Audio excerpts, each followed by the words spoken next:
The older I get, the less I care about what this thing actually was. An alien craft, a military project, some secret government experiment. None of those possibilities bother me nearly as much as one simple question. How does something the size of several football fields hover over a suburban neighbourhood and seemingly disappear from everyone's memory? Because I know what I saw. And more importantly, I know that I wasn't alone. There were 3 of us standing there that night. And all these years later, I still can't shake the feeling that there have to be some other people out there who saw it too. This is the first time I've really written this down. It's also the first time I've told anyone outside my family. I'm leaving out the exact location, the year, and a few details because honestly, even now, talking about it publicly makes me uncomfortable. This happened the summer before 8th grade. Me and 2 of my friends had snuck out around midnight. We were just kids being kids, wandering around the neighbourhood with absolutely no plan beyond staying out as long as possible and maybe trying to meet up with some girls on the next block who were having a sleepover. It was one of those warm summer nights where everything feels normal, until it suddenly doesn't. We turned a corner in the neighbourhood and immediately stopped. Hovering above the houses was the biggest thing I've ever seen in my life. The closest comparison I make is a blimp. Picture the Hindenburg. Now imagine something even larger. Not a little larger, massively larger. At the time I was young, but even now looking back, I honestly believed it stretched the length of 4 or 5 football fields. And the strangest part wasn't the size, it was the silence. There was no engine noise, no humming, no lights, nothing. Just this enormous black object hanging motionless above a suburban neighbourhood. The 3 of us stood there, frozen. Not physically frozen, but more like mentally frozen. I remember us repeatedly asking each other the same question. Do you see that? You see it too, right? And every single time, the answer was yes. We all saw it. The surface looked almost like polished black metal. Smooth, dark, like gunmetal reflecting just enough ambient light to reveal its shape. No markings, there was no windows, there was no blinking lights or any movement. Just a giant, silent object suspended in the sky. And then something happened that I still can't explain, because the next thing I remember, it was gone. Not flying away, not accelerating into the distance, gone. It's like something cut out a section of reality. One moment we were staring at it, the next moment we're staring at something completely different. Instead of the massive object, there was a small glowing white shape in the sky. The only way I've ever been able to describe it is like a tiny barbell or a dumbbell shape. It appeared to be slowly descending with wisps of smoke trailing behind it. And before we could even process what we were looking at, 2 black trucks came screaming down the street. I remember them vividly. Brand new looking black pickup trucks with silver utility boxes mounted on the back. Not old work trucks, these looked expensive, clean, official. They flew through that residential neighbourhood at what felt like 70 miles an hour, in a 25 mile an hour zone. 1 second they were there and the next they were gone. And somehow, that's almost where my memory picks up again, because after that everything feels fragmented. The next clear thing I remember is walking back to one of my friends' houses. The sky was already beginning to brighten. The sun was coming up. It had to be somewhere around 5 or 6 in the morning. And that made absolutely no sense, because in my memory, almost no time has passed. remember us talking about it, telling my dad. He worked for the city at the time, and for whatever reason, we thought he would know what to do. We made a promise that we'd tell him in the morning, but we never did. Not one of us. And honestly, I don't know why. That might be one of the strangest parts of the whole thing, because we absolutely intended to tell someone, and then somehow we just didn't. As the years went on, life moved on. One of the friends drifted completely out of my life. The other remained one of my closest friends for years. And here's where things get even stranger. We never talked about it. Not once. Not when we were teenagers. Not when we'd become adults. Not when we'd sit around talking about old memories. Nothing. It was like there was this invisible wall around that night. An unspoken agreement that neither of us wanted to touch the subject. Years later, we reconnected through Facebook and stayed casually in touch. And even then, it was still there, that feeling. Like there was a conversation sitting between us that neither of us wanted to have. The older I've gotten, the less interested I've become in figuring out exactly what the object was. Because honestly, I don't know if I'd even get the answer. But what bothers me now is something else entirely. There's absolutely no way only 3 kids saw that thing. This wasn't some remote field in the middle of nowhere. This was a heavily populated suburban area outside a major city. It was summer, it was a weekend, people were awake, people were outside. There were hundreds of houses directly beneath that object. Maybe thousands of people within viewing distance. You're telling me something the size of several football fields hovered silently above a neighbourhood and nobody noticed? No newspaper article, no local news coverage, no radio discussion, no reports, no photographs, nothing. It's as if the entire event was erased. And honestly, that's what scares me more than any alien abduction story ever could. The idea that there might be other people out there who saw exactly what we saw and simply never talked about it. Maybe they convinced themselves it wasn't real. Maybe they forgot. Maybe they chose not to remember. Or maybe they're sitting somewhere right now, just like me, wondering how everyone else seemingly moved on while they never quite could. People have suggested hypnosis over the years. I've thought about it, but that scares me too. Memory is already unreliable enough. The idea of digging around inside a childhood experience and potentially creating false memories along the way doesn't sit right with me. So instead, I've just carried it for years. Every now and then, I'll think about that night and ask myself the same question I've been asking for decades. How could something so large appear over so many homes and leave behind almost no trace? Maybe one day I'll find someone else who remembers. Maybe there are dozens of people out there with the exact same story. Hundreds maybe. All I know is it wasn't a dream. It wasn't a creepypasta or an internet story. It happened. 3 kids walked around a corner expecting a normal summer night and saw something that changed the way they look at the world forever.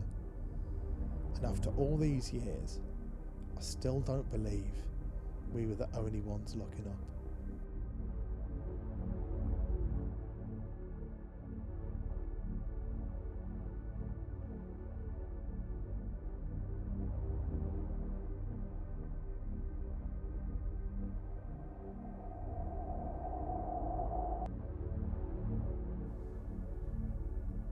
I can't say for sure what happened to me that night, but here is what I know. At the time, I was a student at Indiana University, and I was making the drive home for the weekend. It was a trip I'd done plenty of times before. The route was familiar, almost routine at that point, and normally it took me around 2 hours to get home. I left Bloomington at around 10 p.m. It was one of those cold, quiet nights where there isn't much traffic on the road. especially once you get away from town and onto the rural highways. The drive was uneventful for the first hour or so. I had the radio on, and I was just focused on getting home. At exactly 10:53 p.m, I was driving along a rural stretch of the 2-lane highway I normally take. There wasn't much around me except fields and the occasional farmhouse, set far back from the road. That's when I noticed what looked like flashing lights behind me. My first thought was simple. Great, I'm getting pulled over. So I checked my speed almost immediately, trying to think if I had done anything wrong. The lights seemed close enough that I figured it had to be a police officer. Not wanting to stop on the hard shoulder of the highway, I decided to pull onto the next country road. It was only about a quarter mile ahead. I turned off the highway, rolled a short distance down the road, and came to a stop. The engine was still running. Out of habit, I reached over and opened the glove compartment so I could get my registration and the proof of insurance ready before the police officer walked up to the car. But that's when things got really strange. The flashing lights suddenly disappeared, completely. No patrol car pulled in behind me. No headlights drove past. No vehicle continued down the road. It was if whatever had been behind me had simply vanished.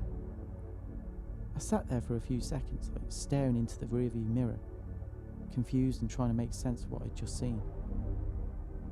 Then things got even stranger.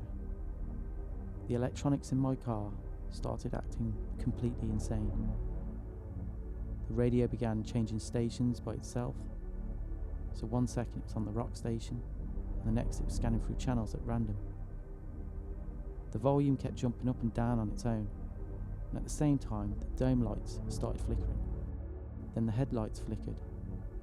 They dimmed, came back, shut off for a second, then turned back on again. I remember looking at the clock. It was now 10:56 p.m. At that point, I wasn't thinking about UFOs or anything remotely paranormal. I was trying to come up with a logical explanation. I figured maybe my battery was failing or there was some kind of electrical short somewhere in the car. It was annoying, but not terrifying. At least, not yet. So I leaned down to pull the hood release. My plan was to get out, take a look at the battery connections, and see if I could spot anything obvious. And that's the last thing I remember. I don't remember opening the door. I don't remember stepping outside. I don't remember hearing anything, seeing anything, or encountering anyone. There is simply nothing. A complete blank. The next thing I remember is opening my eyes. I was staring straight up at the night sky. For a few moments I just lay there, completely disorientated. The sky looked incredibly clear. The stars were unbelievably bright. Even now, years later, I can still remember how vivid they seemed. It felt like I had never seen the night sky look quite like that before. The air was cold enough that I could feel it immediately. I sat up and looked around. At first, I couldn't understand what I was seeing. Then I realised I wasn't seeing much of anything at all. There were no buildings, no roads, no lights, no car, nothing. I was sitting in the middle of a field, surrounded by rows of leftover corn stalks from a recent harvest. For a few seconds, my brain couldn't process it. Then panic hit me all at once. Where am I? Why am I in a field? Why was I asleep out here? And where the hell was my car? I stood up and turned in circles trying to get my bearings. The field seemed to stretch forever in every direction. Eventually, I noticed distant headlights moving along what looked like a road roughly half a mile away. It wasn't much, but it was something, so I started walking. As I made my way through the field, my mind raced through every explanation I could think of. Had I somehow sleepwalked? Had I hit my head? Had somebody moved me? Because none of it made any sense. I hadn't been drinking. I wasn't on any medication. And there was absolutely no explanation for how I could have ended up where I was. By the time I reached the nearest intersection, I was breathing hard and feeling more confused than ever. I checked the road signs. They read 350 north and 50 west. At that point I realised I was roughly half a mile away from where I had parked my car just off the main road. That discovery only created more questions. How had I travelled that distance? And why couldn't I remember any of it? So I started walking towards the main road where I had last seen the distant headlights. I can't tell you exactly how long that walk took. My sense of time felt completely broken, but realistically, it couldn't have been more than 10 or 15 minutes. Eventually, I saw my car. It was exactly where I had left it. Seeing it should have been reassuring. Instead, it somehow made everything feel even more unsettling. When I got closer, I noticed all the lights were off. I opened the door and tried the ignition. Nothing. The battery was completely dead. That struck me as odd immediately. Even if the electrical system had been acting up earlier, I couldn't understand how the battery could be drained so completely in what I assumed had only been a short amount of time. Then I looked over at my phone sitting on the passenger seat. The screen lit up.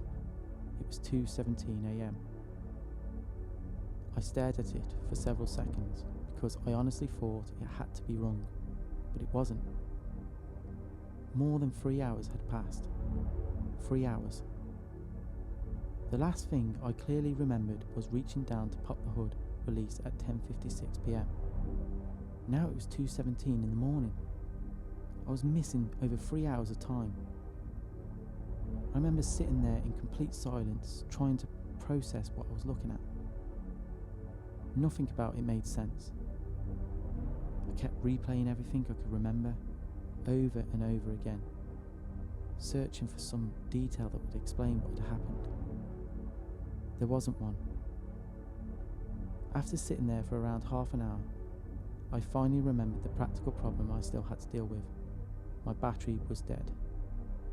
So I called AAA and requested a jump start. Because I was so far from the nearest town, it took close to an hour for someone to reach me. During that entire time, I sat alone in the dark. No music, no distractions, just me and my thoughts. I considered every possibility I could think of. Maybe I had suffered some kind of medical episode. Maybe I had wandered away without realising it. Maybe there was some explanation that I simply hadn't figured out yet. But every theory seemed to fall apart when I looked at all the details. To this day, I still can't tell you what happened that night. All I know is that I woke up more than half a mile away from my car in the middle of a harvested cornfield with absolutely no memory of how I got there. And somehow, more than 3 hours had disappeared from my life. I've only ever told this story to one other person, my uncle. I never really shared it publicly because I know exactly how it sounds. Most people would either think I'm crazy or assume I'm making this whole thing up. And honestly, I wouldn't blame them. If someone came to me with a story that mirrored every stereotypical missing time or UFO encounter story I'd ever heard, I'd probably be skeptical too. But whether anyone believes it or not doesn't change the fact that it happened. I still don't know what I saw behind me on that road. I still don't know why my car's electronics went haywire.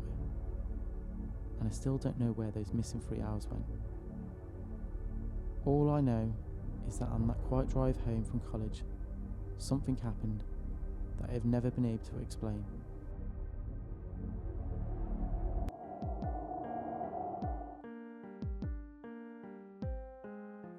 Like what you heard? Hit subscribe and like the video for more stories every Thursday and Sunday between 1800 and 2000 BST. And remember, curiosity opens doors better left closed.